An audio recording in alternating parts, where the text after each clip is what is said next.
Magandang araw po sa ating lahat. Ito na naman po si Doc PJ Kasem para sa isa na naman pong gabay kalusugang video. Sa video pong ito, atin pong pag-uusapan ang mga tips kung paano po tayo makaiwas sa constipation. So alam ko naman po, no, lahat po tayo, no, including me, ako po, no, nakarananas na po ng hirap sa pagtae or hindi madalas ang pagdumi. Okay? So, bago po ang lahat, inaanyayahan ko po kayong mag-follow at like sa ating Facebook page at mag-subscribe po dito sa ating YouTube channel. Okay? So, umpisahan na po natin. Ano nga po ba ang constipation na tinatawag? Ayon sa mga pag-aaral po, ang constipation ay isang pangkaraniwang problema na halos lahat po ng tao ay nararanasan. May dalawang klase po yan. It's either po hirap po sa pagtae o paglabas ng dumi o kaya naman po ay hindi madalas tumae. Halimbawa po ay hindi po araw-araw dumudumi.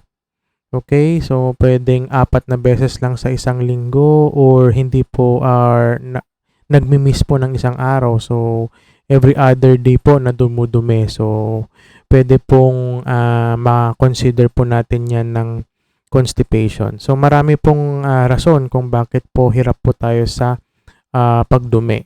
Okay? So, ito po yung mga tips po natin. Ang unang tip po natin, uminom po ng sapat na tubig. Okay? So, rinirekomenda po na uminom po tayo ng 8 hanggang 10 baso ng tubig araw-araw.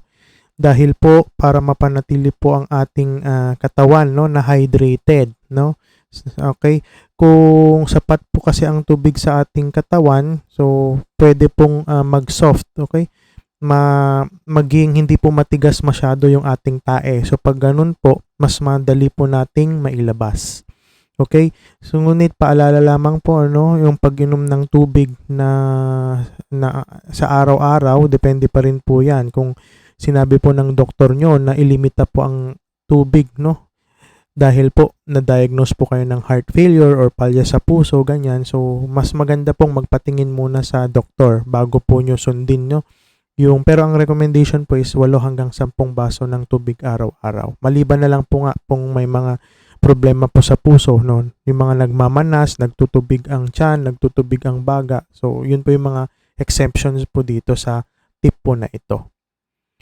Pangalawa po, ang pagkonsumo po natin ng high fiber diet. Bakit nga po? Sinasabi po kasi ang fiber po so tumutulong po 'yan para dumulas yung ating tae sa ating bituka. So tumutulong po kasi 'yan sa pagbubuo ng ating tae para at least mas mabilis po na mailabas ng ating bituka yung ating mga dumi. So, mga pagkain po na mayayaman sa fiber, gaya po ng mga prutas, mga gulay at saka mga whole grains.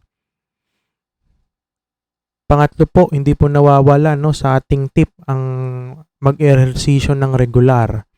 Okay, so magkaroon po tayo ng regular na physical activity. So, ang rekomendasyon nga po ay 30 minuto araw-araw.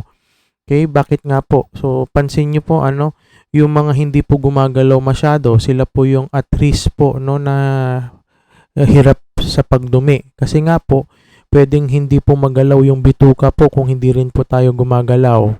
Kaya nga po yung mga bedridden patients po natin, mga ilan po sa kanila talagang hirap po sa pagdumi. Okay? So kung mapanatili po natin na gumagalaw po tayo sa pamamagitan ng mga exercise, so malaki pong chance na mas umokay po yung galaw ng ating bituka. So asahan po natin na yung transit time na tinatawag o yung oras ng paglabas ng ating dumi sa ating bituka, okay, papunta sa ating puwet ay nasa ayos po. So, yun po yun dahil po, yan po yung kahalagaan ng pag-ehersisyo. Okay, so ito po, pang-4 na tip. Mahalaga po ito, magbawas, kung nakakaramdam. So, iba po sa atin kasi, lalo na pag busy, o kaya naman ay nasa biyahe, no, dahil walang CR, ganyan. Okay, so kung nararamdaman nyo po yung urge na tinatawag, so for example, gusto nyo na pong tumae, no, wag na pong isa walang bahala. Okay, kung natatayo, nadudumi, so pumunta po agad tayo, no, sa CR. Kasi nga po, kung hindi po natin na-atensyon o hindi po natin nabigyang pansin, no, maaring mawala po yung urge. So maya-maya nakalimutan na po pala nating tumae. So yun. So namuuna po yung tae po ulit doon. So mas mahirap po yun.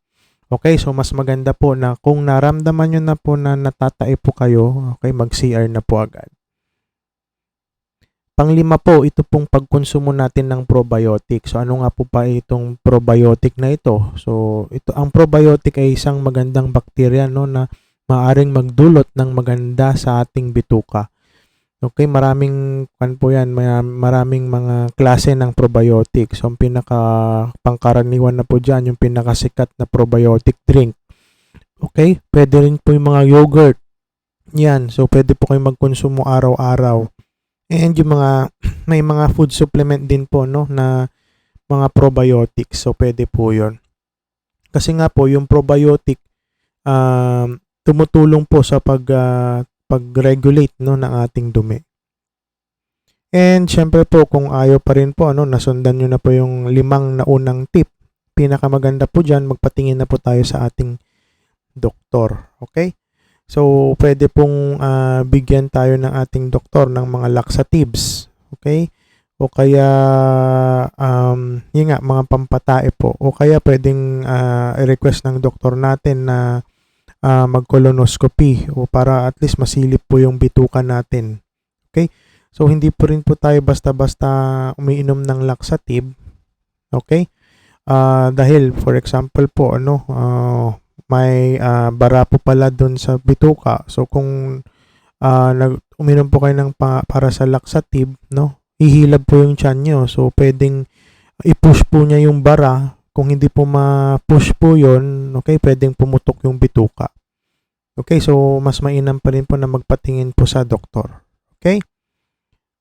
So, yun lamang po yung ating 6 na tip po, no, sa tungkol sa pag-iwas, no, sa constipation. Okay, sana po may napulot po kayong mga pwede nating gawin. Okay, so ito po muli si Doc PJ Kasem. Okay, so kung gusto pong magpa-appointment, pumunta lamang sa pinoymd.online.